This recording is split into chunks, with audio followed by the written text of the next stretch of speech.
Start the video now. Part of the hazing process. No, yeah, it's probably, yes. I'm Yeah, tired you of never it. did get hazed. you know. No, we didn't, so it's. No, It's delayed, it means it's. No, I just thought because we didn't have an in-person forum and so I thought, oh, she did say she wasn't coming. Sure she was.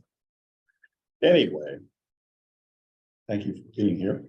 I'm going to go ahead and call the June 22nd, 2023 Board of Health, Monroe County Board of Health meeting to order. The time is whatever, 5:34. All right. Let's see, we have first order of business will be, did everybody have a chance to read the minutes from, we approved the minutes from April 27th, but of course, our last meeting was not a legitimate meeting, so we have to redo all those things because we didn't have two positions, on the board last time, licensed positions. That was a big, Carol Tolukian didn't have an active license, so we needed that. Last time we didn't, Bob Wren had already submitted his resignation. Carol didn't have a license. So I said. Yeah, you were, so. Thanks for being here again. And licensed. So, we approved these April 27th minutes once, so I'm assuming, and there haven't been any changes. I move that we approve them officially. I'll second that. Thank you. It's been moved and seconded to approve the minutes of the April 27th meeting of the Monroe County Board of Health. All those in favor, please say aye. Aye. Opposed? Thanks. All right. I guess we didn't actually have a meeting last time, so we don't really have, do we have official minutes from, yeah, we do. I'm not sure do we need to approve the minutes of a meeting that wasn't, A meeting, an official meeting? yeah, an official meeting? I don't think we did. I don't think so either. Yeah, I wouldn't think so either, but thank you for including them so we can remember what we did. Oh, I think, didn't we say something about like, since you're now- Ratifying. Yeah, you would ratify the decisions that y'all made Never in the made last. us. Yes, yeah, that's what we're doing. One of the things we're doing, yeah. So, given that, actually, and we have a guest appearance tonight.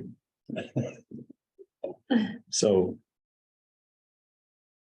How do you pronounce your first name? Cheyenne. Cheyenne. Yep. Okay, good. It's easy. It doesn't look easy on paper. Yeah, yeah, exactly. It is easy and that's kind of nice. It's a little twist on a, yeah. Well, Cheyenne, actually, you're gonna have you go ahead and do your presentation. Okay, Jamie, would you like to pull up? It would be the June 1st, 2023, if you can. So the most recent ones.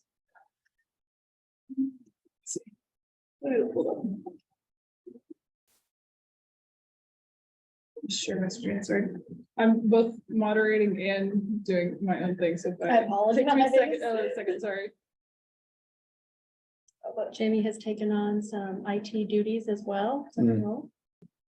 But basically, I'm gonna give the quick and dirty version, and if there's any further questions, I'm more than happy to answer them as best as I can. It can be dirty because it's a septic system. I mean, it always is. Kind of a play on words, right? So. That's this one. So we can go to the next slide. Actually, you can go to like the third one, I think. So, two bills got passed. We already know about HB 1245, that went into, that passed last, or 2 years ago now. And then two more passed this year. It was SEA 414 and 1402, which I'll talk about a little bit later. 414, luckily, is probably not going to affect us too terribly much here in Monroe County. This first slide is about permanent discharge systems. So basically having a unit that treats sewage effluent and then discharges clean water just directly into the environment instead of into like a septic field that percolates through the soil, which is, kind of a conventional way. these permanent discharge systems are like the bulk of 414. However, they do, the advanced treatment requires what would be the exact wording for it? You can go to the next slide, yeah. So this is just kind of like the language of options to use a permanent discharge system for repair or replacement when there's no other option to put in a septic field. That's basically that one. And then the next one is the big thing of why I'm saying it's probably not going to affect us anytime soon, is this section applies only in a county with on-site waste management district established under IC 36-11. We currently do not have that. Actually, no county in the state has that, except I believe for Allen County. So we do have the opportunity to adopt this, but if anyone starts requesting to be able to put in discharge systems where we can't permit those right now, unless we create this on-site waste management district, which that's kind of up to you guys, but we don't really have that established in any way, shape, or form right now. So that kind of doesn't apply to us right now, or, you know, depending on if anyone's interested in, you know, for a while. And then you can go to the next slide. This is just kind of more like how these permanent discharge systems are going to be used. Again, it doesn't really apply to us right now because we don't have that. So let's see. It would be enforced under items NIFTY's general permit. And I think we can just kind of skip ahead unless you have any questions regarding that. Discharging systems, you can just skip to the. Has anyone asked for this in your county that you know? We've had a couple of people ask for advanced treatment units, and I've heard one or two installers express interest in it. There's also, I've gotten some letters and some contact from a company called Norweco. But they've just kind of been pushing their feelers out to see it, like what kind of program we have here right now. So I've heard some like interest from builders and you know, private companies that create these, but not really from any citizens yet. Now granted, I'm not terribly surprised. I don't think a lot of the average citizen knows very much about, you know, this kind of stuff. So I'm not surprised by that. And what would it take for the county to establish that type of waste district? Is there going to be, should we get to that point, would it be a tremendous amount of extra oversight and It would, because these kind of systems require operating permits. So we would have to have a group kind of either partially, either that is completely their job or that's a good portion of their job. And we'd have to create a operating permit program. So that way we could continuously monitor these kinds of systems, or create contracts with private companies or installers to do that monitoring for us and then report back. So the next slide, I believe, so this is also in regards to holding tanks. We don't use holding tanks very regularly, so this is also not going to apply to us too terribly much. It just lays out a little bit more information. It happens every once in a while, but I believe, let's see, through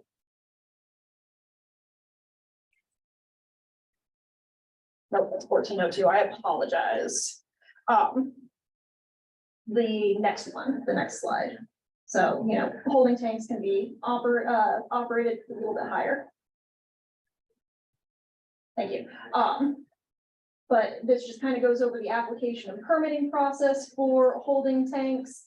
And the tank owner has obtained a permit from the local health department. It's really kind of a last ditch effort. I don't think there's been one approved permit for a holding tank installed here in the county since I've been here since 2019. There's some old ones from, you know, like prior to 1965 that we keep an eye on. But for as far as like putting in new holding tanks, that's not really a thing very much. But this kind of just applies that, you know, the tank owner has to obtain a permit from the local health department. And this is also in the similar vein of the discharge systems where they kind of have to get an operating permit. We have to continuously monitor that they're, you know, getting everything pumped on a regular basis. And we just kind of haven't, we don't have a program for that really, so this doesn't super apply to us either. Is this more like out where you'd have campgrounds and things like that? Yeah, holding tanks are definitely more common. That's kind of what all of our, I'd say most of our campgrounds run off of is very old holding tanks. That just kind of still exist. There's a couple of old businesses in like the smaller towns that still have holding tanks. There's a sprinkling of houses on, like near Lake Monroe or on Lake Lemon or something where it's, there's just no, the slope is too steep and they have a holding tank that when the house was built and, prior to 1965. And then the biggest things, So if we don't have a process, I assume that means we're still checking that those tanks that do exist are monitored on a regular basis and that they're being emptied on a regular basis. And so there is some amount of oversight of the tanks that do exist. yes, so the ones that we know about, and I will not deny that there are some historical ones that we probably don't. I do run across holding tanks every once in a while where, I get a complaint or something along those lines. And I go out and I'm like, there's not a record of septic system here. And they're like, oh, it's because we have a holding tank. And I'm like, how often do you pump your holding tank? Not often enough. Okay, let's get this all settled. So that is something that happens every once in a while, but the ones that we do know about, we do regularly check up on as best we can. If you had a holding tank that wasn't being, well, that was overflowing, obviously. And it's been there since the sixties, let's say. And now there are different systems and things that might fit. Do you suggest that or can we mandate that they get rid of that holding tank and put some other of a more modern type system in there that maybe didn't exist at that time? To be perfectly honest, I have not run into a historical holding tank where a system can be installed yet. Okay, So I would absolutely give that education. I've just never personally run into the situation. It's always, they're on a slope that is too steep. It's all gravel, it's all, everything's built on something along those So lines. those discharge units that we were looking at prior to this, that wouldn't apply in those situations, where they would actually clean it before the effluent went away somewhere. So can you clarify your question a little bit? Yeah, we just looked at a system that you said doesn't really apply here, that we don't have a way of dealing with it. It only applies in Allen County. Is that a situation where historic tank might be replaced? That is a by good example, cleaner yeah. System. That would definitely be an option, I think, and probably the first place that if we did want to move forward with creating that wastewater management program, that it would probably be applied to is to, take out the holding tanks and use this system. Would probably also make it a little bit more clear with a little bit more paperwork than historically has been provided beforehand. So that, yeah. But we just don't have that wastewater management program yet specifically for those. And then the next slide. Oh, I'm sorry, the next one after this one. Oh, I was further back than I thought. I'm looking for 1402. There we go.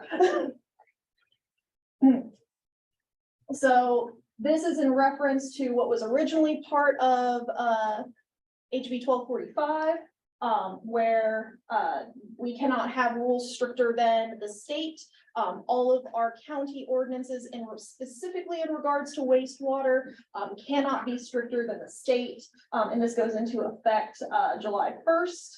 And anything that is stricter than the state becomes unenforceable and void. And then you can go to the next page. Oh, and sorry, get that one. That was actually not accurate. So this is some information about the technical review panel. Okay, so there's a new situation where because our code is because this legislature went through and our code cannot be stricter than the state in effect July 1st, there is a subsection in 1402 that says that we can apply for us code stricter than the state. And if we get approved by the technical review panel, then we can put those into effect. However, this is not allowed in cannot approve an ordinance that requires something specifically prohibited by a statute. And the example is requirements for a set aside. So there's no more set asides, but in the current version, there's not any specific prohibitions on lot size requirements. So we could theoretically require a certain lot size, but we can't require a set aside anymore. So that's what this is in regards to. We do have a requirement for lot size, don't we? Yes, An we acre. currently do. The state does not, so that is going to lose its effect.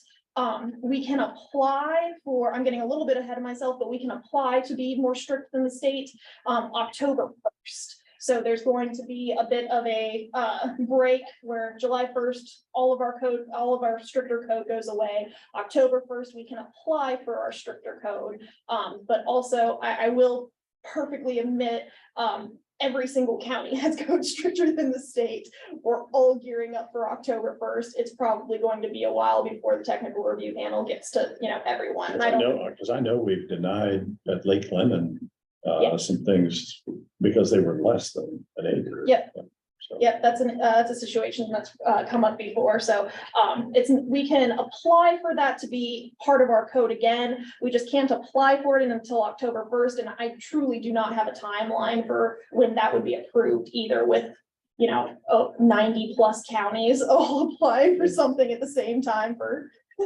So during this interval, developers can come up with anything they like To a certain extent, kind of, Yeah. yes. within the state Yeah. mandate, right? Yep, and we'd be required to approve it. So I have spoken to several people in the state because I did have questions in regards to that of, what would happen in a situation where they applied for a permit during this break time and it was issued because it was required to be, but then we applied for a stricter code and then that permit would no longer be, would be against our code. And I've been told by the state, but not confirmed by legal on, we would have to honor that permit to be installed. So, So it almost sounds as if during that period, if you had, unfortunately, we don't have that particular waste district, but it would be a great place for imposing the cleansing through the effluent. Since, you can't restrict size, at least we would be doing something that would clean the discharge and would be, I know we don't have the regulations, but would at least take care of that gap area. yes, theoretically, but there's actually further portions of the code that would make what you just said kind of null, unfortunately. So, and that's actually the next page. So the plan approval, plans approved by a professional engineer, installer, or inspector and system designer, so it has to have 3 people.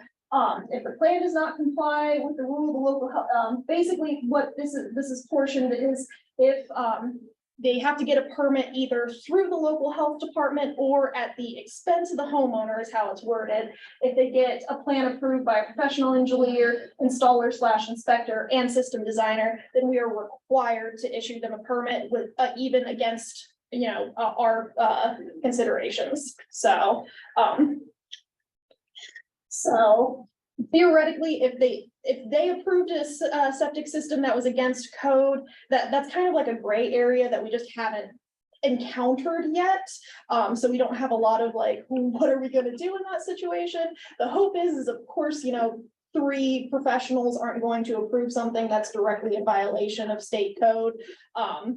But Unless they're paid enough. I was gonna say, unless they wallow in their own shit. but I mentioned. the world is full of Many possibilities. months If ago. that happens, we don't have a lot of direction on how to, manage that situation yet. And that is something that's come up a couple of times with the state and we just haven't quite hammered out, what to do in that situation, but it has been brought up. But that is in regards to kind of what you just said. But one thing that bothers me is the state really doesn't have any slope requirements, does it? So the state does. For in-ground, And for in-ground, anything is 15% or more. We already have that. County currently has a slope requirement of 12% or less. yeah, In environmental constraint area 1 for the Lake Monroe watershed, that is going to go away. So it's going to be 15% across the board for subsurface systems. After that, in regards to it, there are elevated septic systems have a 6% slope requirement, and that's based on the elevated sand mound systems that's in the state code, and also on manufacturer manual, which is going to act as like not quite a code, but at least, you know, if the manufacturer isn't going to say that something's going to work on over a certain percent slope, then, you know, you're kind of installing something at your own risk at that point. The manufacturer is not going to own up to it. So, and then the next slide, I think we're almost at the end to the short version. This is in regards to complaint cases. So these last couple of slides are in regards to complaint cases. Beforehand, we were kind of doing a knock and talk style where somebody would call us and request our services, you know, saying, hey, I think there might be sewage. We would usually go up, knock on the door, inform the property owner that, hey, we've got a call about a complaint. We're just gonna go take some samples or what have you, or leave a card on the door. This requires a 7-day notice, and it's just a notice. It's not necessarily a response. So that's not too much. That's not too much of a change, and it's not too different from other counties. So I'm not overly concerned about that personally. Not that my opinion super matters. But the other thing is that 7-day note. The bit of confusion that comes around this is it's a 7-day notice requirement, unless there is a visible public health hazard. And I have not gotten a definition from anyone about what a public health hazard is. Now, granted, I can make some general assumptions that there's water pouring out into the street or something along those lines, but I don't have a specific, you know, definition of that. So it's kind of up to inspectors' discretion right now. But so far, you know, it's probably going to, if there's something so concerning that we need to forego this, I imagine it would be fairly serious. Let's see, and does the only other thing, I guess, that I would want to go over, it's not in this version, but it is further in regards to kind of that complaint case notices. So give me just a moment so that way I can quote things properly.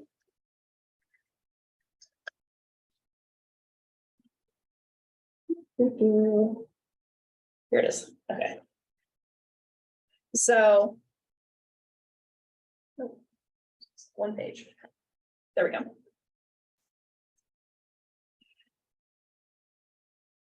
It's not the page I was looking for. So. Here it is. I apologize. If a system is found to be in failure, we would of course issue a health officer order. But there is a new section in 1402 specifically where in section 13, where we would stay the order if the owner or occupant of the residence served by the residential on-site sewage system within 14 days after the date of the order enters into a contract with a septic installer or inspector, an on-site sewage system technician, or an Indiana professional engineer. Specifically, the only thing is nobody knows what an on-site sewage system technician is. That's not a term that we've ever run into, so we're not sure how that's supposed to be defined. not a licensed position or No, that. qualified person somehow? So honestly, other than individual counties certifying installers and or inspectors and the Indiana On-Site Wastewater Professionals Association, the only thing that would be considered registered on this list would be the Indiana Professional Engineer. And there's been a little bit of debate on whether or not our installer certification program would actually stay under this, because it's not mentioned in the state code for that reason that originally they wanted, counties to kind of, create their own registration process. There's a couple of other things in regards to registration from 1402 with installers that kind of mesh in interesting ways. So I'm not 100% sure. I need to double check with legal on whether or not our installer certification program is going away. I don't think in its entirety, because we have our fee code that allows us to take fees, but I don't know if we can require our regular requirements. Not that they're super arduous in any way, I don't think. So would that indicate the technician piece? Would that indicate that someone working for one of these installers would be considered a technician? A septic technician? Possibly, I don't know, because it's not defined anywhere. You know, I've not seen it. I've not seen it defined, and I've personally not seen it used. And Alice Quinn with the state has also, I don't know if they figured it out since the last time we talked yet, but the last time I spoke to her in regards to it, nobody had a specific definition in regards to what a sewage technician was supposed to be.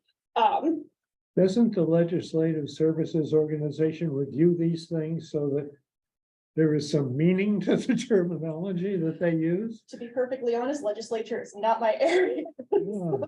I do not have an answer to that. I have rumors and gossip in regards to that, but I do not have, I don't actually understand perfectly how the legislature works. These are the guys who in regards draft to the this. bills. They're the So- ones who, we're looking at their work product. So, further in regards to that, so if within, so we have to give 7 days notice for a complaint case. If we find something, and issue a health officer order, it's then stayed within if they enter into a contract within 14 days. And then that order is stayed, until the earlier of the following, the date on which the installer or inspector, technician, or engineer performs the inspection and presents the results of the inspection in writing to both us and the owner, within 45 days. And if they find that it is operating as it, let's see.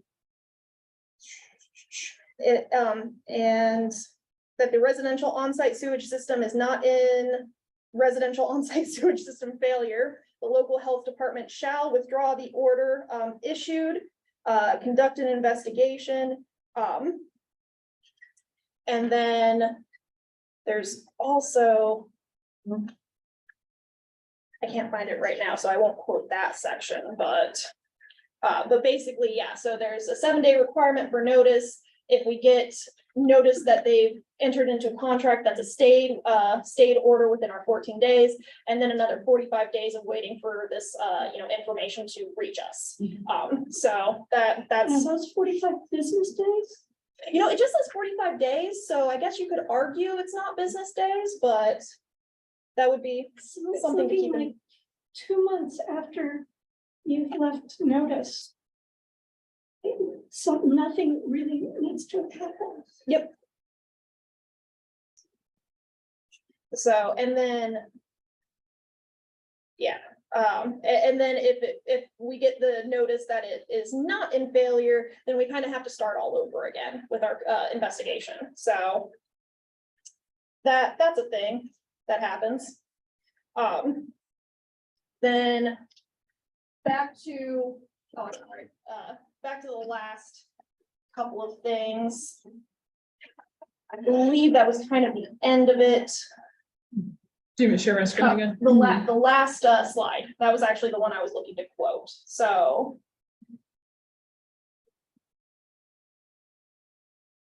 So, yeah, the very last slide. So if a system is found to not have a septic tank and a soil absorption, that the system is not functioning correctly. So that was like, you can't have a holding tank that's overflowing and, be considered functional. That doesn't count as functioning septic system. There was some concerns in regards to that. So she just wanted to clarify in that regards, but specifically in the quoted section, neither an officer or employee of the local health department on which a residential sewage system is located for the purpose of inspecting the system, if not more than 180 days before the date of the inspection, the owner or occupant of the residence served gets a septic installer or inspector registered with the county. An on-site sewage septic system technician or a professional engineer, again, technician isn't, to state in a writing transmitted to the local health department that the residential on-site sewage system is functioning properly. So basically, if somebody says this, system is functioning how it's supposed to, we are no longer allowed to enter that property for 180 days. Whoa. It also refers to a registered person with the county, Yes. which suggests that the county registers these individuals and presumably has some kind of training or qualification requirements. That is true, and in regards to that, there is another section 14 of 1402 that states, on-site sewage system service means, installing, an individual who is registered with at least one county in Indiana to provide on-site sewage system, service in this county, so, And- In that county or just any old county in Indiana? It sounds like, yes, to a certain extent. so. any old So county- if you're certified in one county, you can theoretically be certified in all counties. I believe it's in specific regards to being certified with the Indiana On-Site Wastewater Professionals Association and in good standing with them. And has not had the registration revoked in any other county. That one is kind of fun because while I do communicate with other counties fairly regularly, we don't keep a list of installers that that have had issues in other counties beforehand. So that's going to be a new kind of communication that we're probably going to need to establish, just to be clear on all of that. Just as bad as this sounds, I was fortunate enough to sit in with Mark, was Mark from the state? Yeah. Yeah. Who, I was really impressed by his knowledge, and it was really, I just spent an hour here. I don't know how long you were here, maybe 3 hours or something Yeah, that day. usually comes for 3 to 4 hours. Yeah. to do training. Yeah, and I was just here for the first hour, but I learned a lot, and he said, he goes, I know this, that a lot of this sounds terrible, but and given the fact that there are, some loopholes here, which in my opinion shouldn't be there, like probably the way what you're thinking. But he said as a matter of practice, the professional organization that certifies these people or. Oh, yes, looks I'm at- actually also a member of IOPA too. Yeah, but So- IOPA is really, they don't just certify anybody, They have a full training. In fact, I'm a member of IOPA, but I'm actually not certified by IOPA Well, yet whatever. because Yeah. because their training requires multiple days traveling to, different parts of the state to look at soils, to, take tests, to do training, all that. And I just personally have not had the time. It's one of my goals since started working here is to become certified with them. But it's just, it is a very formal process that also requires continuing education credits. So it's not, they're not just off in the middle of nowhere, writing down everyone's names, like you can do everything. It's not that. So, does Mark have any idea what an on-site sewage system technician is? I think we asked him, I think that was actually asked, wasn't it? Last time I spoke to him, I think the last time he was here was actually when you were here. Yeah. But the last time I heard, like I said, I didn't have a specific definition on that yet. Yeah. So I can make some guesses and some assumptions, but I don't have really too much direction on what that term means. I just wondered, if he's the IOPA person, does this person have to be certified? Maybe it's something we need to ask our local legislators to look into and make sure, either they eliminate that because it's superfluous and Yeah, the only problem is asking our local legislatures. I know, it's For them, it's like they're spitting in the wind, because, because they're from Bloomington. they're in the wrong party, yeah. Well, maybe we need to get the head of the other party to come down and tell us, what does this mean? Yeah. You guys passed this, what is it? So I don't have it quoted here, but I can find out who wrote this legislation. I just don't have it written down anywhere, and I apologize for that, but that is, pretty straightforward to find, is the people who wrote this bill and approved it and all that kind of Well, that'd be stuff. great, because then we can ask them specifically. Wouldn't hold your breath for a lot of Well, changes, I'll call but. their office every day and ask them. Explain this to me. So, that, was kind of like I said, the quick and dirty version, so, but that covers pretty much, I think, everything that's going to directly apply to us kind of immediately. There's a few kind of smaller things, but, for the most part, I think that covers like the biggest things that are gonna change. Thank you, Shannon. Yeah, Yep. Thank you for having me, I appreciate it. I know not a lot of people like to think about wastewater, but well, that's pretty important. Yeah, so, not pretty important, it's really important, as a matter of fact, especially when we think our drinking water could be threatened, so. yes. Yep, water is very important, whether it's going in or coming out. There you go. Any other questions for Cheyenne? No? Thanks a bunch. No problem.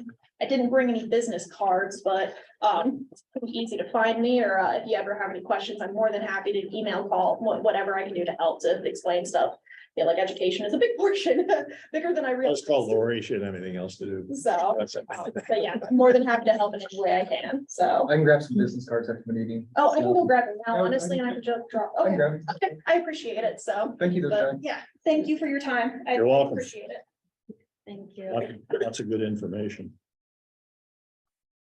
All right, Lori, you wanna launch here into with some general updates? Sure. Zara did join. Do we want to amend this agenda and have her give a public health clinic update? Oh, yeah, sure. Does anybody have any issues, further discussion about changing the agenda? Great idea. I didn't think you did, so Hello, can we hear me okay? we can. Yay, last time we had some technical difficulties, so go Jamie. So yes, I'm Zara, the Monroe County Public Health Clinic Manager. We have some exciting updates for you guys, so jumping in. We have officially finished onboarding our newest RN. Her name is Tamra, or as she likes to be known as, Tammy Fitter. So this week was her first official week where she had her own patient schedule, and I'm happy to say that she has been doing a wonderful job, and we are so happy and lucky to have her. She also wrapped up her onboarding for TB disease case management and LTBI reporting. And while she's still learning, again, she's doing a wonderful job, and she is picking things up rather quickly. So we're happy to have Miss Tammy. You may have, Jamie, I don't know if we can at least show Lindsay's video, but there is another black screen, and it's my lovely colleague, Lindsay Shipley. She is joining us on this meeting. It's her first time joining for a Board of Health meeting, so I think we're getting her on. But in other news, it is with mixed emotions, both a heavy and hopeful heart, that I share that I have accepted a new position that will require me to resign from my current role as manager of the Monroe County Public Health Clinic. My official last day with the clinic will be Thursday, July 13th. Lori's aware, everybody's aware. So as I mentioned, Miss Lindsay has joined, and Lindsay joined the public health clinic about a year ago. She has really grown into her position and the world of public health in general, and she has agreed to step into a supervisor role for the clinic upon my departure. So I just wanted her to be able to join and say hello and meet the lovely, lovely Board of Health. I'm not sure if she gave a wave. Oh, Can you hear me? I think I'm unmuted now. Oh, Yes, there we go. Can you hear me? We yes. can. Maybe? We can barely Hi. see you. Okay. Let's You're good, see. yeah. I don't know what to do about that. Is that a little Just bit tilt better? your camera, just tilt, yeah, something like that. It's like, It's better. it's weird. So It's better, yeah. Hi, guys. We can So ju- nice we to can't, we see can't you see the all. bottom half of your face, but Ah, I there don't we go. know. There we A go. little better. There, There we go. that's good. Good to see you guys. Yeah, happy to step into this position and just looking forward to working together with you guys.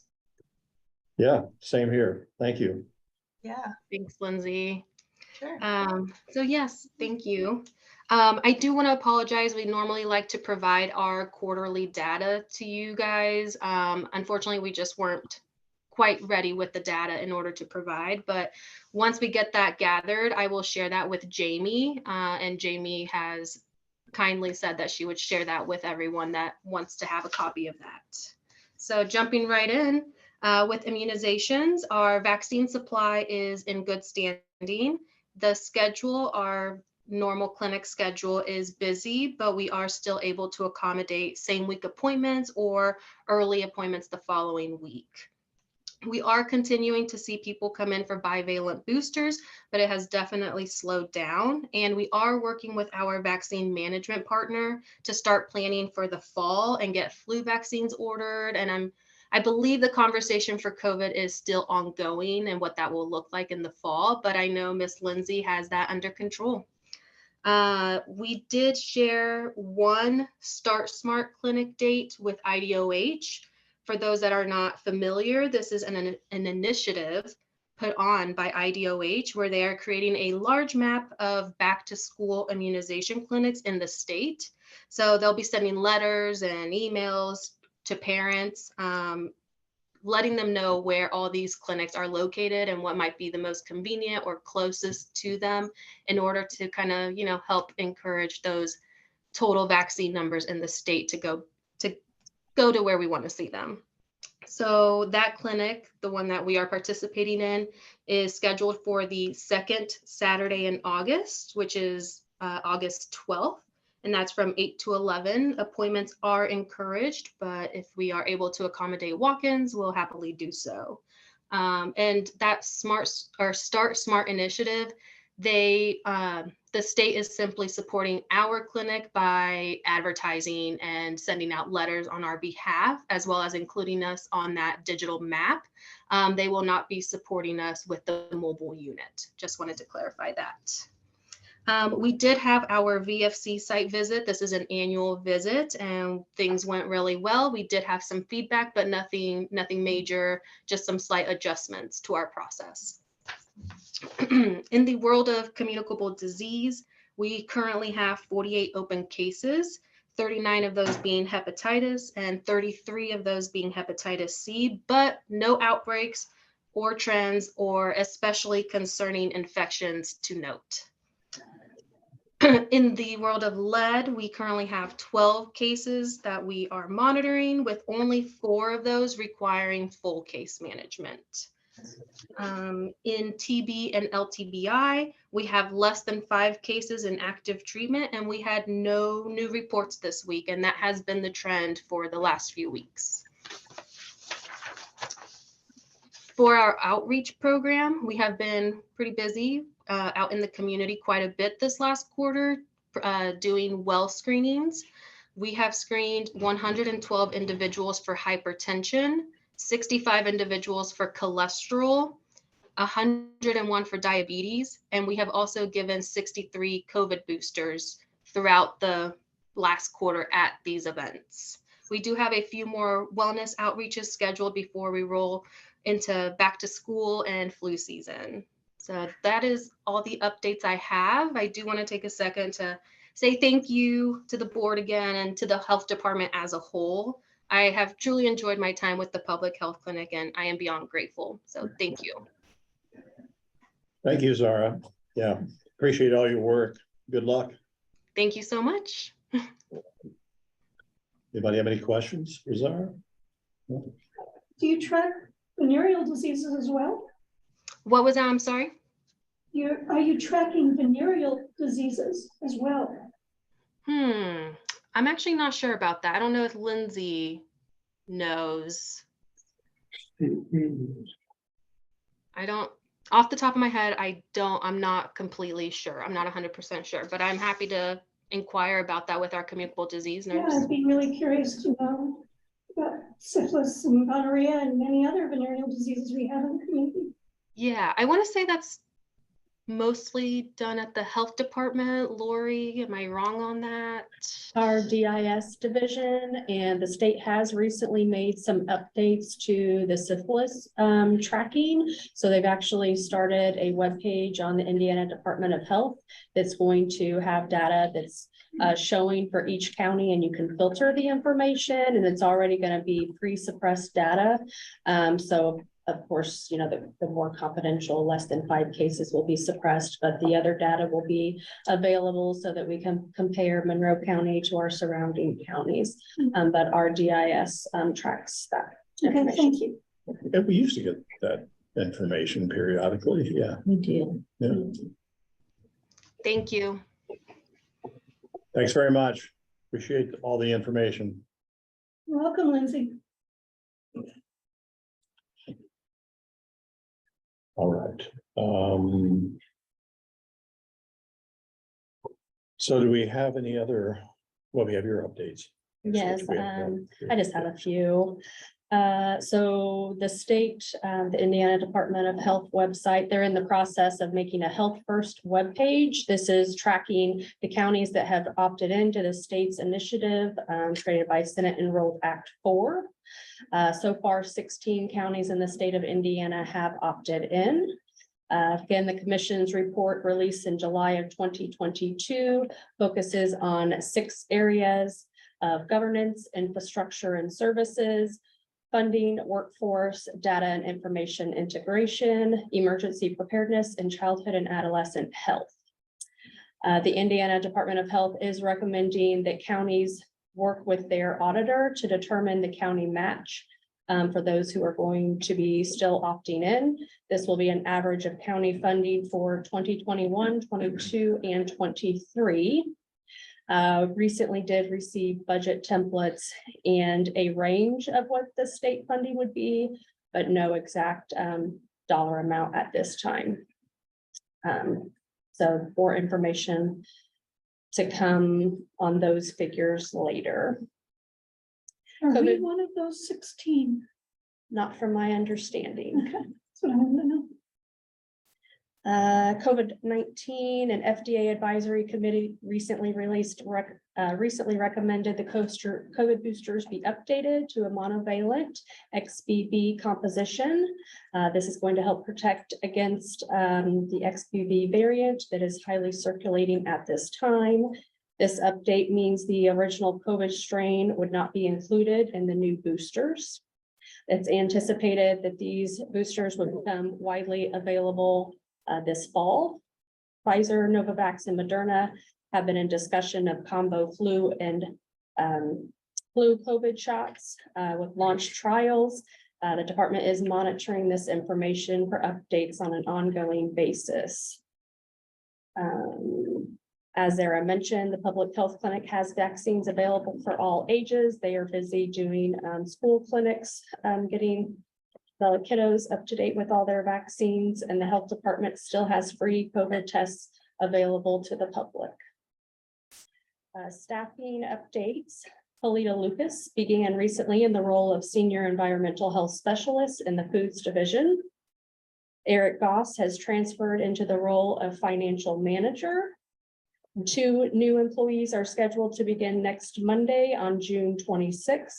One filling the Community Health Specialist Tobacco Educator position, the other filling the role of Clinic Manager with the Futures Family Planning Clinic. We have been making ongoing updates to the Monroe County Health Department website. Jamie might be able to share some of those, providing more information about ongoing communicable disease, public health information, as well as updates with our food inspection reports are now updated and posted to the website monthly, and beginning to produce data that's tracking the metrics within our wastewater division to show the work productivity and how that's increasing. Did you send out that your productivity, since you're talking about productivity, did you send out that little blurb, where you showed how many inspections and Mhm. the action, did all of you, did everybody get that? Well, Yeah. and it's, that information is available, on the website as well. So we'll be updating that Good. information, just to be able to see those continued improvements being made. This is really sort of- Mhm. Yes, if you look, There's a nice response to one of our newspaper articles that says, stupid articles. Yes. Right, you so. see- yeah, right here is where that table is. So this is comparing May of 2021, May of 2022, and May of 2023.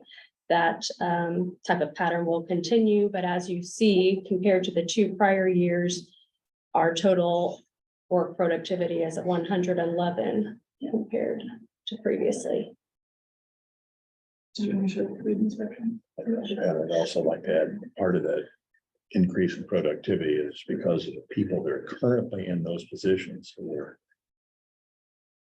filled previous employees and to some extent.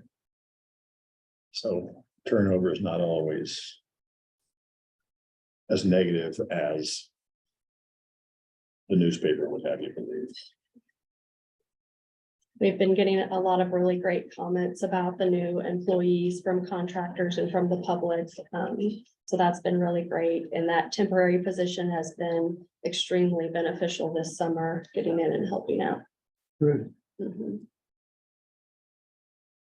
And your work, I'd like to throw in there. Because you're basically active in everything. It seems. All right. So are we gonna go ahead and that's it for your report? Does somebody have any other questions for Lori?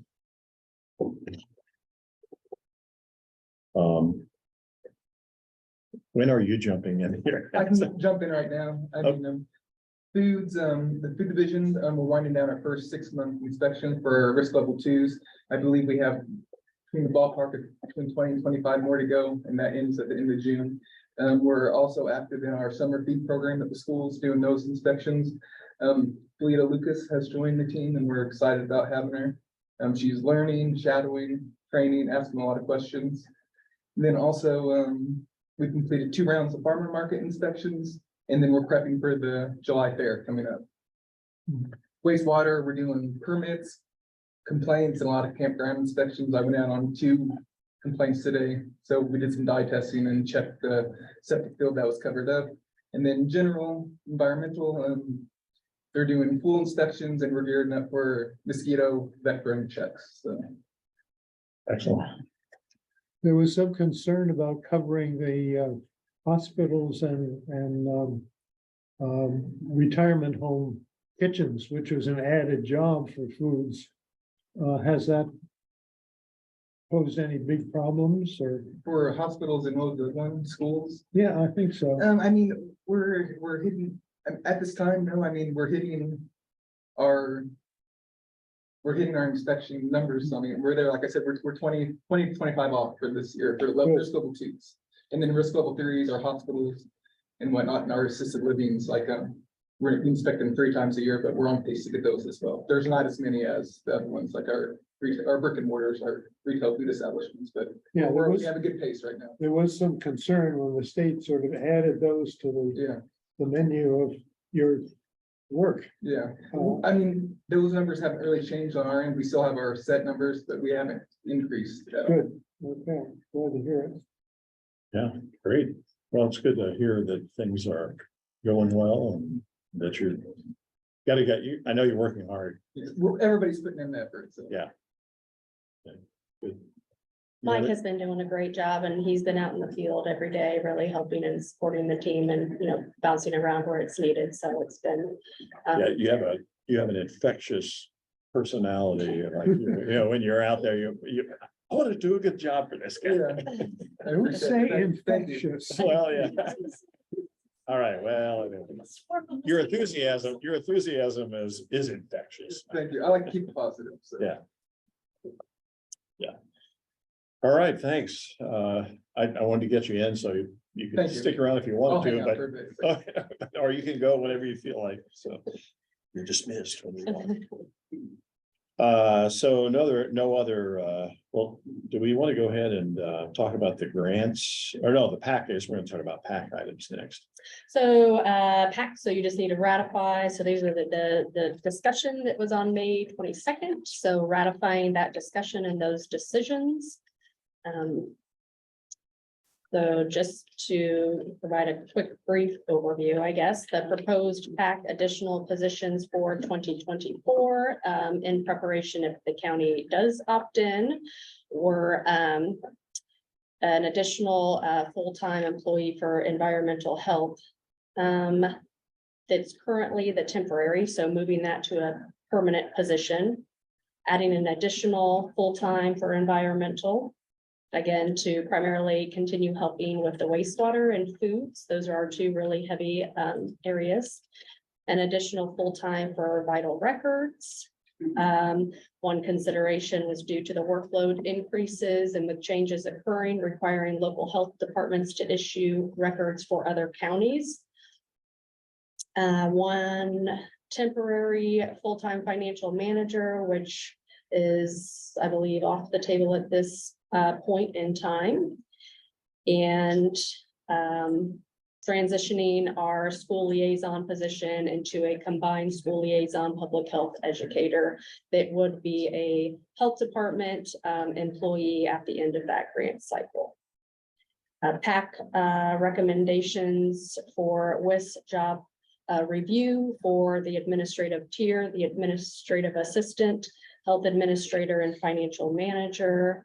There was a discussion on the health administrator proposal to 40 hours, which I believe we are tabling that at this point in time as But well. let me interject here. We're not exactly tabling it, but what has to happen is that Lori's job has to go through, you guys know what WIS is, WIS. Wagner, something. Yeah, it refers to the consulting company that came in and did Yes, all the job descriptions yeah. for the county. Yeah, Okay. yeah. I didn't know that until we had that session with Yeah. the commissioners. But all jobs, when they're changing, when we're gonna change the job description, which we're going to do for Lori's job, and in order to take it to a 40-hour position, has to go through the WIS process to see that it actually Justifies it. justifies it, yeah, so it has to do that first before we can then take it to the council and present it, so it has to do this process first. So what does that entail? Does that entail bringing in somebody, basically an auditor who sees what the job is and how much work is getting done and how many hours are already way over the number allocated? I mean, what? Do we have to wait for months for someone to come in to assess the situation?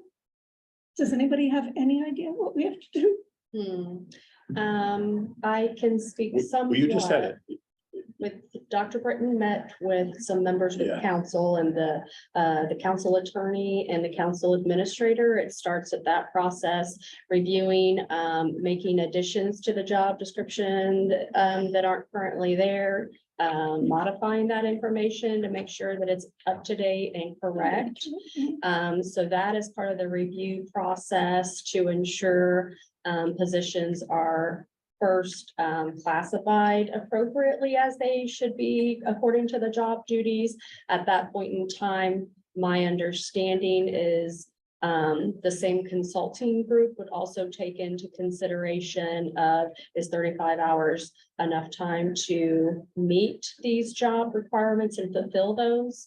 I believe they can do a desk audit as well. I'm not sure about those specifics. But that's kind of how the process starts. My last understanding is that Dr. Britton would be working with those same individuals with PAC in July for further discussion on presenting that for approval to the WIS. And does that also apply to, I thought we were. As well. Changing Yes, so those two positions at least. they're starting at the top and working their way down. And is that also why we so-called tabled the notion of a part-time financial Yes. person as well? Yes, the recommendation was with a new person in the role that the company would recommend giving that person 6 months.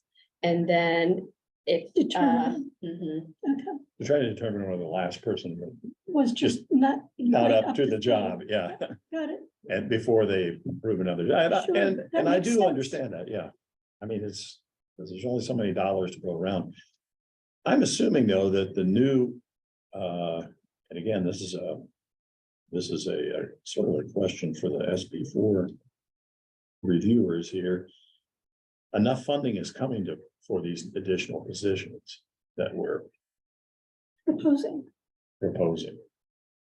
yes, It sure seems that way, Yeah. but I think we could really afford to give raises across the board as well with some of the additional funding the county opts in. Which I think is well deserved. Well, it's not only well deserved, it's probably just to keep us competitive. I mean, so people aren't leaving all the time because of salary but it's, reasons. but we'd also have to do it in terms of what those funds are having to cover. Yes. So it would be, you go back to juggling. Mhm. Do we get the funds from here or there and Right.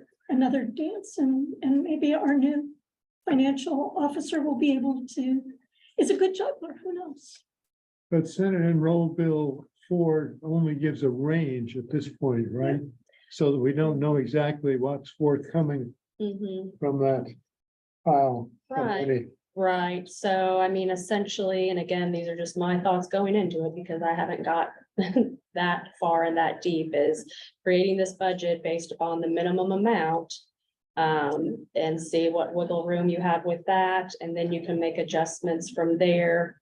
Depending on what the actual figure is, but I mean, I'm assuming it's gonna be hard to have that final number until the state as a whole knows who Sure. all's opting in. Yeah. Mm. Because we know there's a big pile of money, but if only 16 counties so far have opted in, they've got an awful lot of money to deal with. There'll be a lot more counties. I Yep, think they're just working on the budget Working on it. pieces. So how many positions was that that we approved last time? 1, 2, 3, 5, but that includes Financial. The ones that we- Yeah, so So, take, that's off the table. 4. So we have 4 positions, Mhm, and it was the health environment, or environmental health mhm. person, and I'm sorry, what are the others? So it would essentially be 2 for environmental health. We currently have 1, it's just still the And then temporary. we had that chart. Yes, sorry, That's vital records, and then school liaison / public health educator, which we have grant funding to cover that for part of 2024, but not all of 2024. So essentially it would transition into the health fund.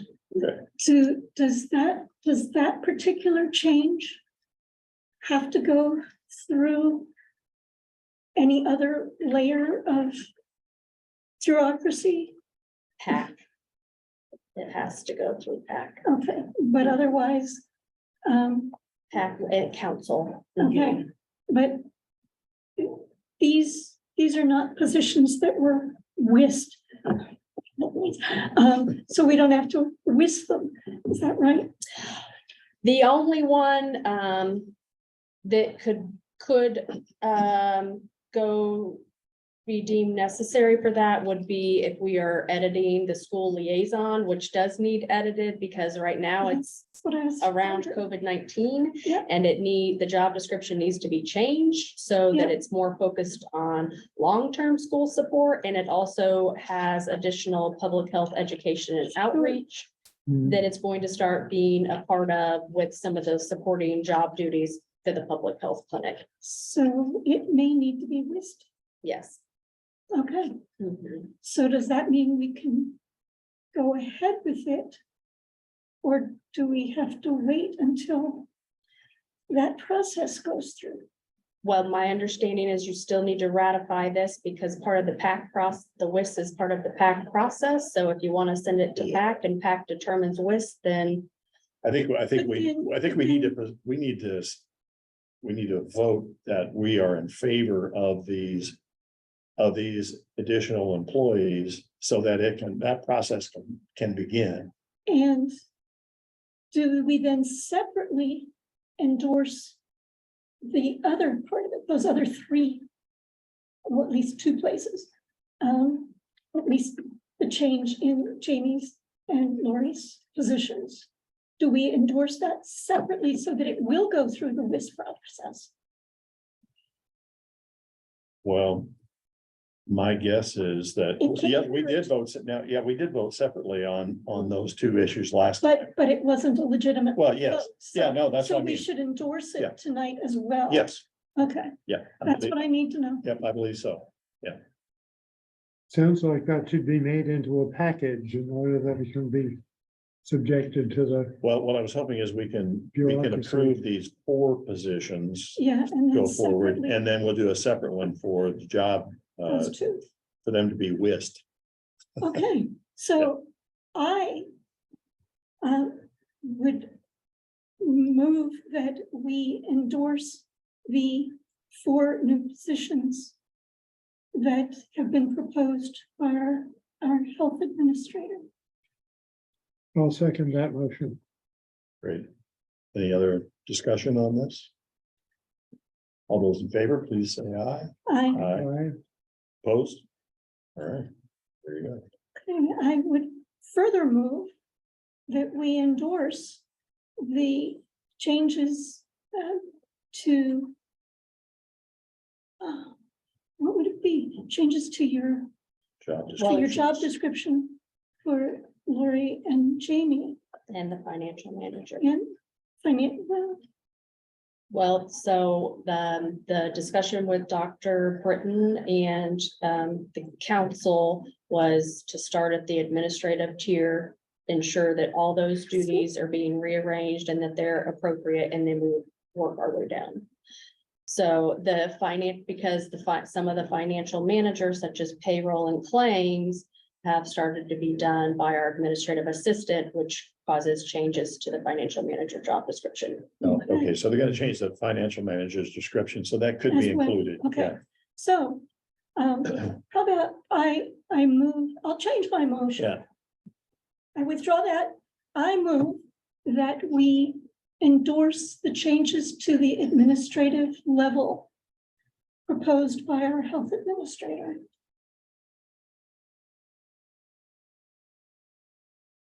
which would include the health administrator position, the The assistant. Administrative and the assistant, financial. Financial manager. All right, second, invite a second. I'll second that one too. All right, George, thank you. All right, it's been moved and seconded for what she said. All those in favor, please say aye. Aye. Opposed? All right, great, the motion passes. There you go, in an official meeting. So now It's kosher. go forth and whisk. All right, We'll wish the best for you. whisk the best, excellent. No more acronyms. for me. All right, why don't we talk about the cooperative agreement grants funds, Yes, workforce development, all the names. Mhm. the COAGs. Yes, so. The discussion, as you saw the project proposals previously, so we are still having a discussion on the project proposals that were submitted, from the schools.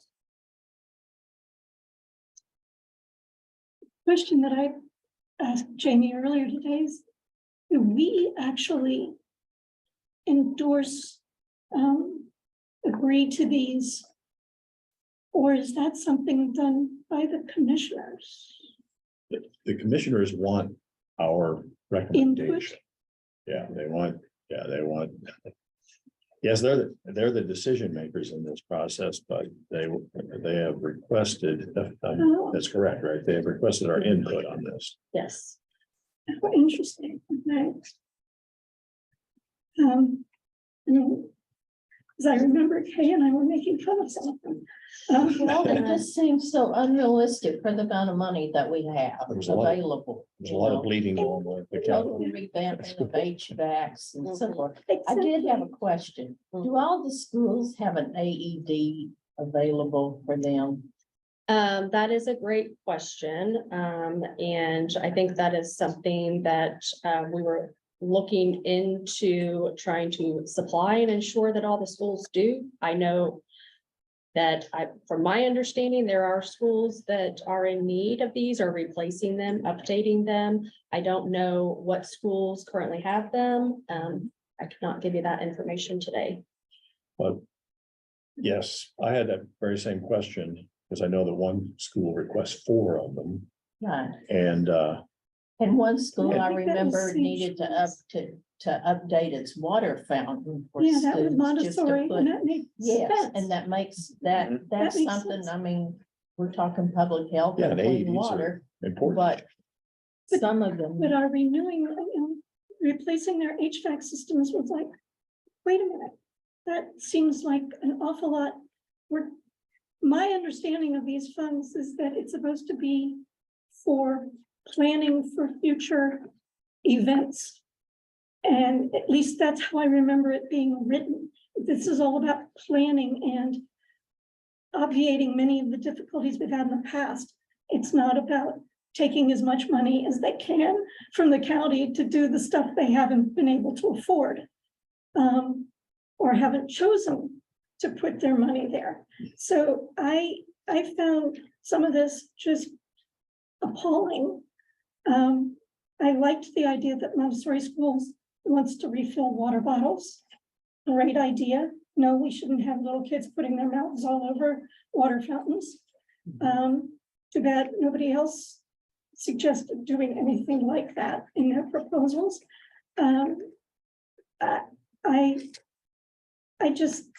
I struggled with it. It was like if they asked me for better filtration on their air system, or, can you give us good filters? We'd like to spend this money on these filters for our system.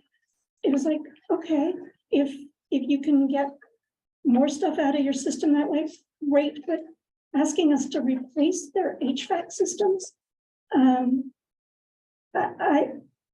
I just struggled with that. The playground equipment was an interesting proposal. I'm not sure how that fits into planning for our future. But on the other hand, the internal communication makes sense so that indeed it's reliable in case of emergencies. Okay, I get it. So I can agree to that. Edgewood, let's see, what did they want? Oh, they wanted the cleaning equipment so that they could, their battery ride on carpet extractors. I was like, really? Okay, I mean, that's interesting. And those were reasonably expensive, but St. Charles, that was the St. Charles where the AEDs make great sense, and premium bleeding control and the trauma bags and more bleeding control. I was like, I still don't know what's going on at St. Charles. They have so much blood. Bleeding control was mentioned somewhere in something. Charles. Well, no, it was Another one, there mentioned was before. another. Oh, I saw the one, Like I in think that was from legislation or Monroe County. something, some of this, somewhere I saw bleeding control, and I think that's where that came from. well, St. Charles wanted 4 premium bleeding control kits and additionally 60 go kits with bleed control. I was like, 60, really? And large trauma bags. Okay. Sounds like they're getting ready for shooting incidents. Yeah, yeah, exactly. It's so scary that they're expecting shooters. One go bag for each classroom.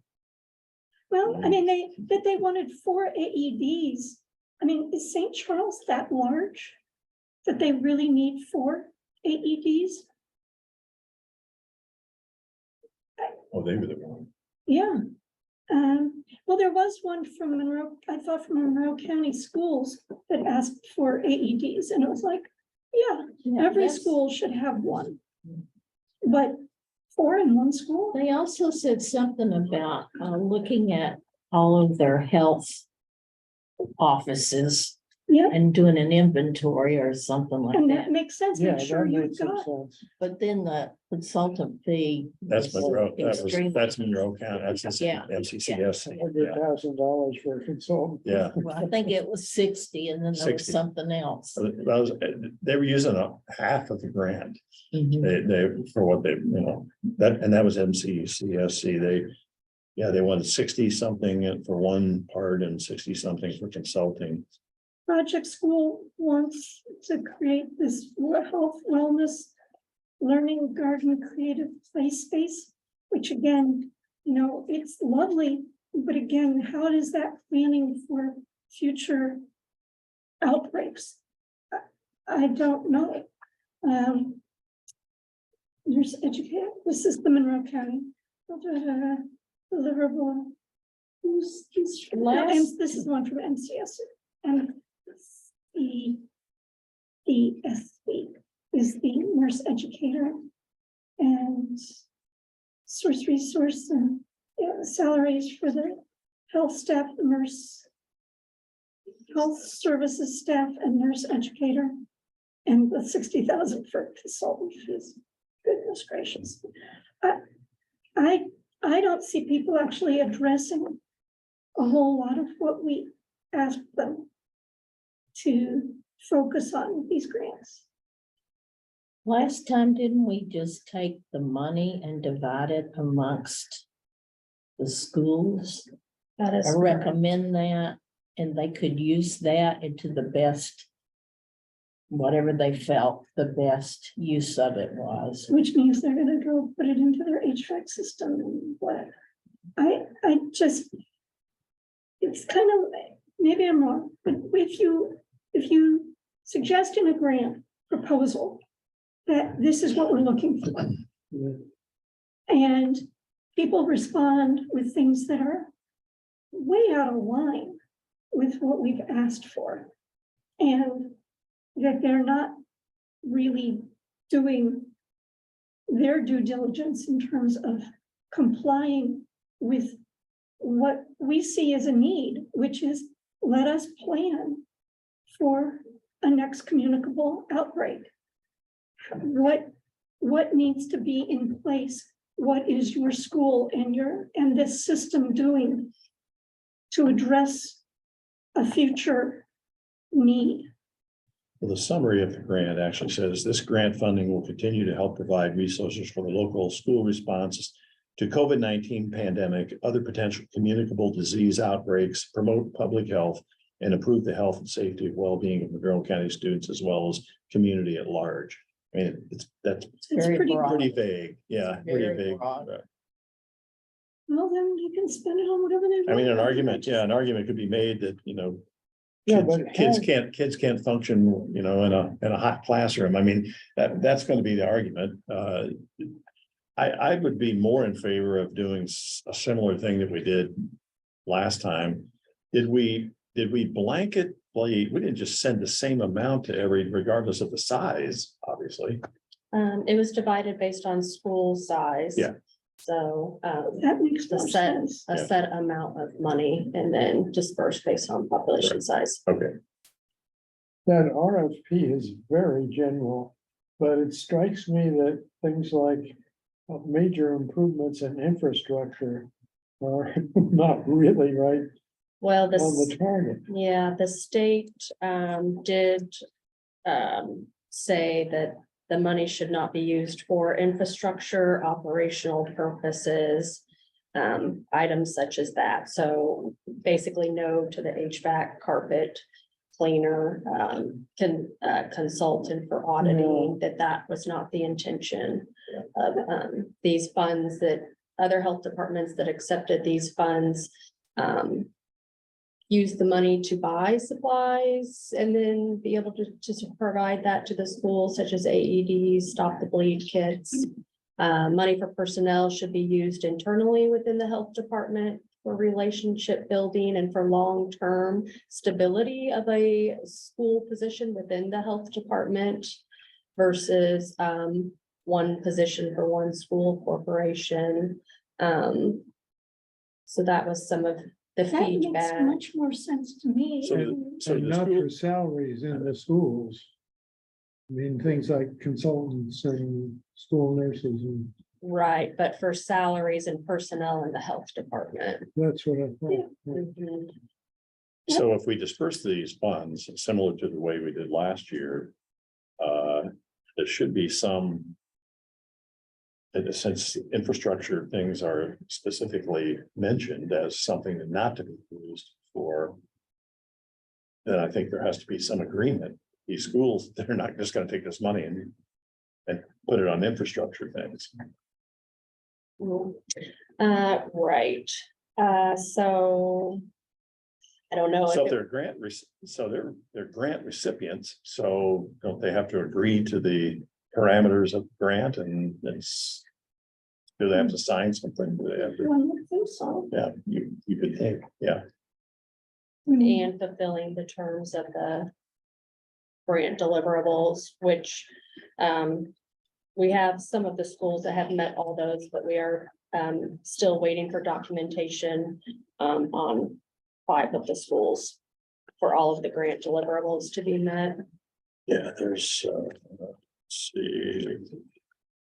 There's actually, it actually says here what the school. Has to do, to get these things.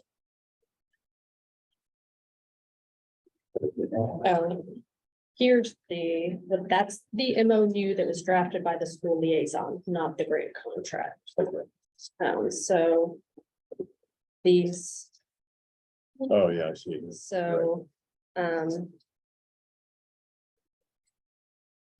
so here's the actual grant contract.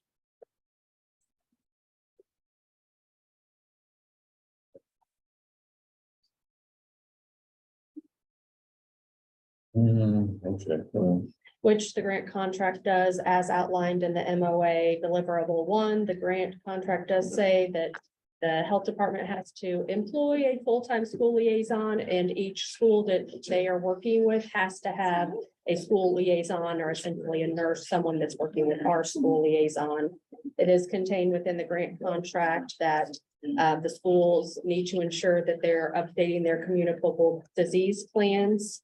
And our school liaison is supposed to work with each school to ensure that those are updated, ensuring, for example, measles, they have a response plan for that. Deliverable 3 in the MOA was drafted by our school liaison. So it's not a requirement of the grant that the schools submit a project proposal. That was an item that the school liaison thought that should be asked, so that we had an idea of what the funds were going to be used on prior to dispersing the funds, rather than the other way around. Right. okay. So they didn't, so technically they didn't have to provide, A proposal, correct. oh, But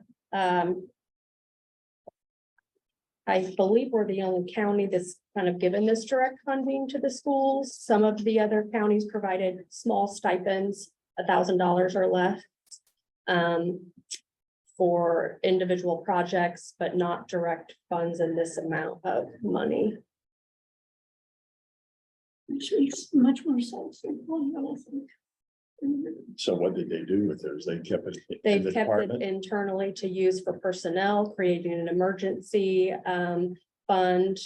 Having retaining funds to continue a position for longer. And for That's it. Then we're talking about a whole different Right. discussion here. Yeah, Yeah. it sounds like using, I mean, certainly the intention of the funds is for our preparedness. And so putting the funds towards that, since the schools by and large don't look like that's their focus, makes as much sense as anything. It's, When do we, how long do we have before we have to disperse this? I saw some reporting thing in September. So the grant cycle ends June 30th of this year, and then the new grant cycle starts July 1st, but then there is a grace period after that point of when you are to submit all the final documentation and kind of close the grant out. because to me, it seems like this is a discussion that the board should really have with the commissioners. That we should really talk about these co-ed funds and their dispersal rather than our doing this in completely different silos. It would have been nice beforehand, but even now, I don't feel good about most of the proposals that I'm reading. And it does not address what we believe these funds are supposed to be doing. And we know that we have people working on preparedness. And that's really it. We're post-COVID, but we are pre whatever's going to come next. And preparing for that is really the intention and the need with this funding. This In my grant, mind. this grant goes away next year. 2024. Yeah. Mhm.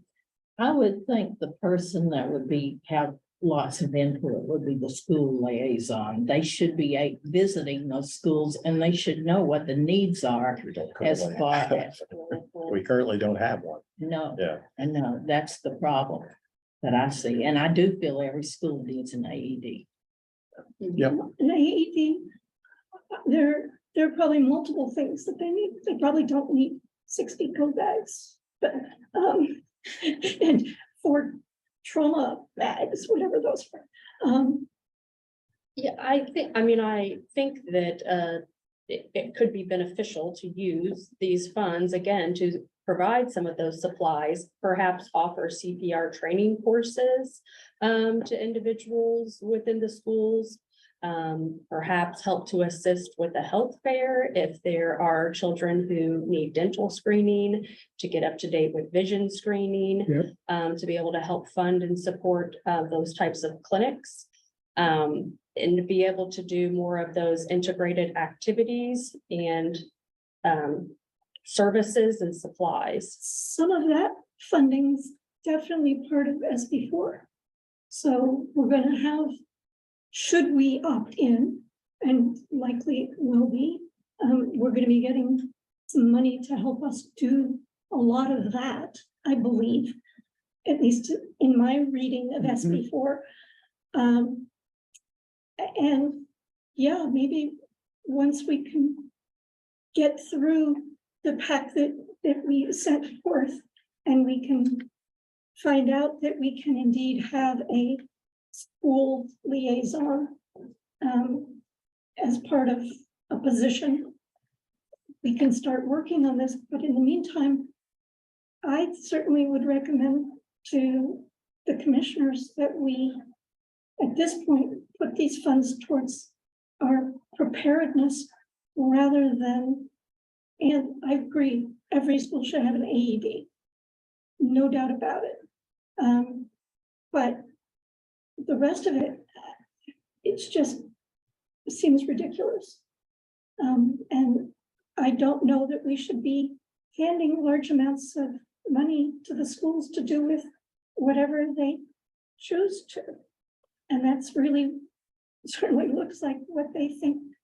They're gonna get a big chunk of this money and they're gonna put it wherever they choose. Yeah, I think probably in a little bit in their defense, not sure we really had this kind of discussion last year. No, we didn't. And so they had maybe a different expectation.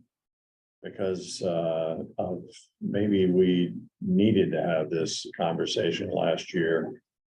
And didn't, so let me just review here. How much time do we have left to make this decision?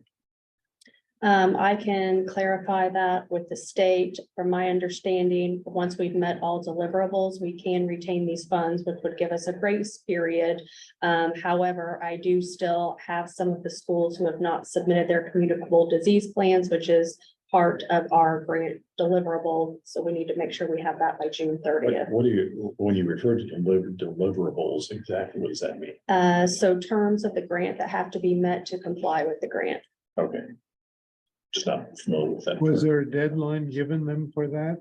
Yes. So can you withhold funds from the funds or do they already have the funds? No, I have not dispersed any funds until the terms have been met of a grant.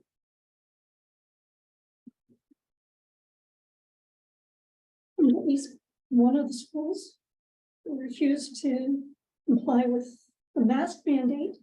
So I would think that their communicable disease planning is a little off base. They did not receive funding last year. Yep, and they certainly shouldn't be even considered this year. Well, it seems to me that that very vague request for proposal is kind of shot us in the foot. Yeah. I mean, the first part clearly highlights the need for preparedness against future infectious disease outbreaks of the COVID kind. And then the latter part sounds like it could be anything.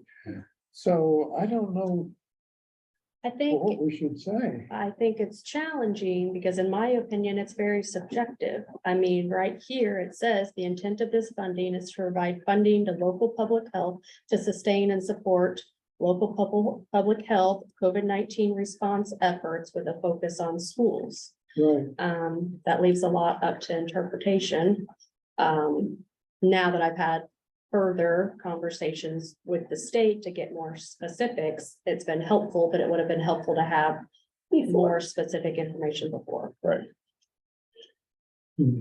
Okay, So so, it sounds like schools will be disappointed because they're not gonna get the windfall that they anticipated. And it really, from what I read in these proposals, there were many times when it looked like, well, this is gonna be my chunk of the $240,000, whatever. And they just assumed that they were gonna get one part of that. And yeah, what we need is, I think right now is we need an assessment from you. For the department, what if retaining, I mean, I don't want to sound, I don't want to sound vindictive towards any schools for their past performance or anything like that, because, you know. I feel like they probably were. They didn't receive their funding last year, so, and I don't want to create ill will because it's, you know, but. I think we need a good assessment of what the department needs for preparedness, because obviously some of this money is meant to be retained in a department.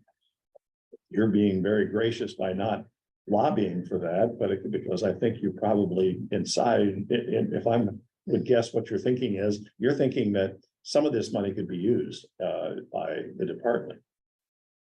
Yeah, we could have, afforded to have a position within the department for 4+ years with this funding. Yeah. And instead, we have to worry about losing a position in 2024 and not having it at all. it also sounds as if one of those positions certainly would be helping us to assess what do we need to do in terms of Right, our schools and helping prepare them as well as the rest of the county for future outbreaks and educating the personnel in those schools as to how to manage outbreaks. Because clearly nobody was ready for what COVID meant in this community. And it won't look like COVID next time. It'll look like something else, but they at least need awareness. And that's not easy to give people. And we need to also be helping them set up a system of direct communication to the health department when they even suspect something within their schools. So from my very limited vantage point, it sure seems like most of this money should be in the department in terms of preparation, rather than sending it out to the schools to do probably very little with in terms of preparation. I think one of the challenge too is kind of that mixed messaging. Yes. And I agree. particularly from, just the transition and, making a different decision. Well, and part of it is, as that says, it's COVID, and it's like, okay, we're mostly post-COVID and anticipating future. It was put in a way that is unfortunate, and it will probably take a really good PR person to spin this so that the schools don't feel cheated out of these monies. And it needs to be expressed, and I guess I would turn to the commissioners, since they are the spokespeople, to find a way of expressing it that says, we appreciate your proposals, and All right. we've determined. I'm gonna, just because of the sake of time, it's already 10 after 7. And we still have several other items here. So what's the feeling of the rest of the Kay and George? My feeling is that we should ask for something from you. We're asking things of you all the time, but this is money. So something that I'm not saying that we don't want to give some of this money to the schools, but I'm also saying that we should do a serious assessment of what we need in the department for this kind of preparedness, school liaison positions open, that type of thing. So, if you could do that fairly quickly, then I think maybe we can have a discussion with the commissioners about this really quickly and still get our timeline in order.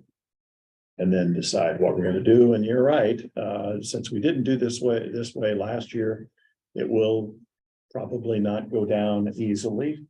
But nevertheless, if we have proper justification for this, then, and this is an open meeting, so anyone can be listening. So if we have the proper justification, then at least we can show, what we did with it. I think that makes good sense, Steve. On my list. Okay, great. So does anybody have any objection to moving on to renewal of the grant discussion here? Let's go for it. All right. Lori, once again. Yes. So just to ensure that the Board of Health is staying up to date with all of our ongoing annual grant renewals, this is more of just an informational piece here. So our vaccines for children, which helps to support our public health clinic, that is renewing for a term in July 1st. Our public health emergency preparedness funding, which helps to provide funding for a part-time assistant and emergency supplies, services. And then the school liaison COAG workforce development grant, as we've discussed, is also renewing July 1st. So those are all the ongoing renewals that we have. Moving forward with grant documents, we'll be presenting those to the Board of Health first for review and approval before moving on to approval with the commissioners. Just to ensure, again, that communication and transparency with all of our documents moving forward. So we probably need to. It never hurts to have a vote. So do we have a motion to approve the renewal of the grant, continue the process for the renewal? I would so move. Second, Well, second. okay. Thank you. Any further discussion about the renewal of these grants as Lori just outlined? All those in favor, please say aye. Aye. Opposed? Thank you, Lori, once again. Under new business, actually, Dawn Aurora asked me, and Lori, recently, what the situation was with the Health Net funding, which we have given them.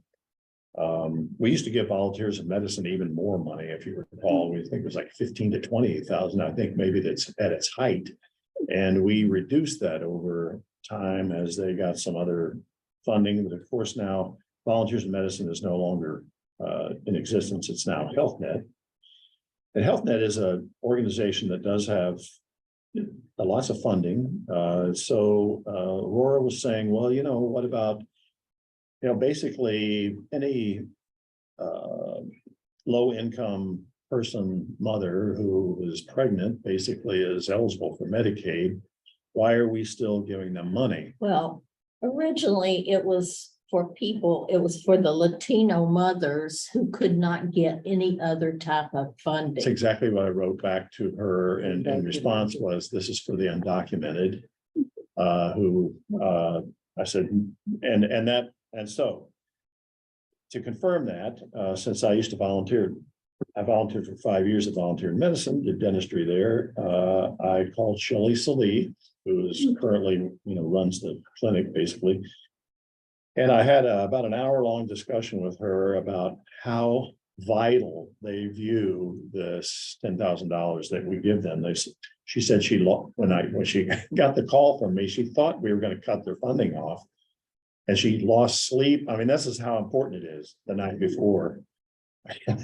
I said, no, I don't think that's going to happen because I just wanted to confirm that my recollection was true. And that is, in fact, exactly what they use it for. And they need much more money than the $10,000 there. And they're actually, I think they were formerly using Dr. Laban. I think they are no longer using Dr. Laban. When they became Health Net, they no longer. Yes. And so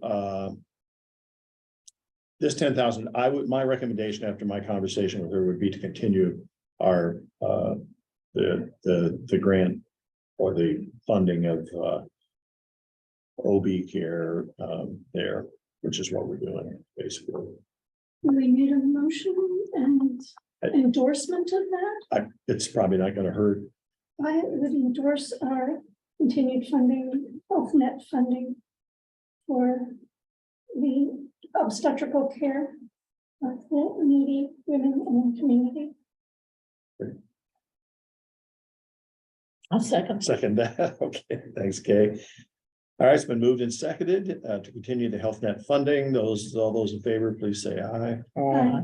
Opposed? All right, and okay, we want to talk about this. Briefly, so there has been a discussion recently with IU Health about contracting the school liaison duties through community health, similarly to how we contract our public health nursing services. So this was a discussion of for the 1-year grant term. I expressed my long-term interest in plans and having this be a long-term sustainable position within the health department that is spending some of its time helping to support the public health clinic. Could be a nurse, an LPN, MA, be able to participate in the vaccine clinics, help provide, some extra services to them, but also be retained within the health department, coordinating, outreach and education programs.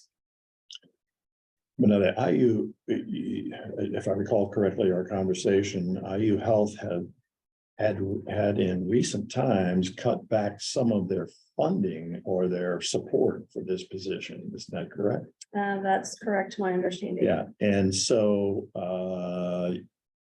public health. You talked about the public health clinic, right, about this? Correct. Yeah, and they felt that they needed support somewhere in the range of $70,000, which I thought sounded maybe high, but at least we needed some information about the justification for that. I assume that that's more than just actually, the person that does this, aren't they required to have some credentials? Well, they're supposed to either have a master's in public health, or they should be in paramedic, EMT, Yeah. Nurse. Mhm. So then once I thought about that. And. You see the justification for at least more money, but is IU Health no longer providing any support for that position? I have not received that information at this time. Because my proposal was to share funding rather than us supporting the whole thing. Seeing if we could work out a deal where we share some funding for this position. Which would allow the position to be. I assume it's a full-time position. Mhm. Didn't you say the state preferred that the school liaison come from the health department? That is correct. So the state's opinion with this grant is that this is actually a health department employee following Monroe County government policies, procedures, everything that a Monroe County employee would. Because my problem with sharing that position would be who has oversight of this individual. Well, Mhm. yeah, so. We knew that that's what the requirement was at this point, but if we were not. Able to secure the person that we needed for the money that we had. My proposal was to see if we could contract, if it would be, we were gonna look into whether we could contract. This job, this person, not just, so they wouldn't actually be employee, I guess, they would be a contractor. But We should be able to. But the health department would be in charge if they hired the contractor. Well, I think that's where the state is saying that would have to be clearly defined and outlined. Who has ownership and oversight of the program and the contract, because the contract, although they're a contractor, should be considered a Monroe County employee. And it sounds almost like IU Health wants to be the middleman in this contracting policy and take something off the top because. Who knows? you would think they might want to take money off of something. IU Health, Oh, oops. I'm being, Facetious. yes. Yes, so until we get more information from IU Health, I don't think we should even. So what discuss do we this need to further. do? I don't think we should discuss. it Yeah, any well, further. and then I would like to know the assessment of how much were we paying this person before when we had school liaison? Well, so the starting salary, I believe it's like 46,000. If So why did they say we need 70? 70. Well, what's their percentage? I am waiting for that clarification. Well, that's the information actually came from from the public health Mhm. assessment. Yeah, Health planning. yes, well, so the feedback was if they could receive $70,000 for these services with an agreement that would. I think we need the information from IU Health that you asked for. And I don't think it makes sense for us to even consider it until we've got all the information. True. Yeah, I mean, this was just, I was just throwing some ideas out. So we could get because it's, we have to have a school liaison person to do these things. I mean, we have to have one. I think it's in the grant, right? That is correct. So that is a requirement. So we have the employee who was here previously in that position, who transitioned into an assistant role in emergency preparedness. Emergency preparedness has been assisting with this position and could essentially fulfill those duties if needed during this transition period. Because it's not a requirement that everyone who accepts this grant has to have a full time, but you just have to have someone in that role to provide those services. So So we are complying. we are still fulfilling those duties and services, just not in a full-time employee. And should we have this conversation, then we can certainly. But then, of course, it has to get released, I'm sure, but we would then look at. Should we decide we need a full-time person in this position, it could be posted. It is posted currently. Okay, So I think this is just my personal opinion only. I think that the position would have to be posted as it is now, filled as it is now, and then go through the process of having the job description reviewed and changed to fit the long-term goals of what we need.